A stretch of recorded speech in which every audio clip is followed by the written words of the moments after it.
السلام عليكم ورحمة الله وبركاته. يا جماعة الفلوس بتاعت الراجل ايه؟ يا جماعة شاهدين؟ يا جماعة انتوا شاهدين؟ الفلوس اهي! الفلوس اهي! الفلوس اهي مش راضي ياخدها! والطفلة صغيرة عمالة تقول الراجل ده الراجل ده عشان الفلوس اهي! الفلوس اهي مش راضي ياخدها! انت والله العظيم ما هسيبك! عشان انتوا دي شاهدين يا جماعة؟ شاهدين؟ كلكم شاهدين؟ الفلوس اهي! لو سمحت بعد اذنك شايفين الطفلة؟ شايفين الطفلة؟ هو احنا في اسرائيل؟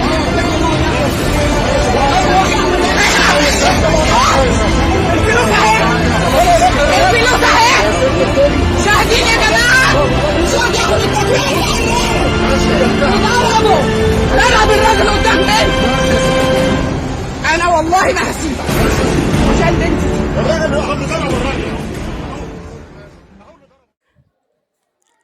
سيدة القطار عادت من جديد، بس المرة دي في قطر منوف، والمرة دي مش مع شاب ولا مجند، لأ بجد وضع الكمثرية اختلف، بقى فيه حاجات كتير تقهر وتزعل. كمثري بيضرب أب قدام بنته عشان معهوش تمن الغرامة. الكمثري ما بصش لبنته اللي ميتة من العياط وهي شايفة ظهرها وسندها بينضرب عشان ما هو معهوش تمن الغرامة. حسبي الله ونعم الوكيل. القصة دي حصلت النهاردة في قطر منوف. كان مواطن معاه تذكرة وعدت المحطة ومعاه بنته تقريبا 8 سنين. الكمثري طلب منه تحصيل الغرامة. لحد هنا والقصة عادي، المواطن طلب انه ينزل لان معهوش تمن الغرامة. برضو بتحصل وعادي جدا. اللي مش عادي بقى ان الكمثري والمساعد بتاعه يضربوه بالقلم على وشه قدام بنته.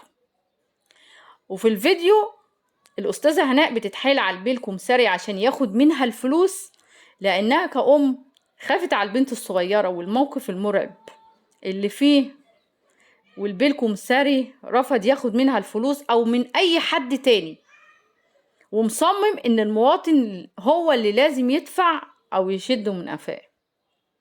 هي صورت بعد محاولات كتير إنها تدفع الغرامة والموقف يعدي، لكن البيه الكمثري المستفز صمم على إهانة المواطن. مفيش غير جملة واحدة بس للكمثري: انت عديم الرحمة والإنسانية، وحسبي الله ونعم الوكيل فيك.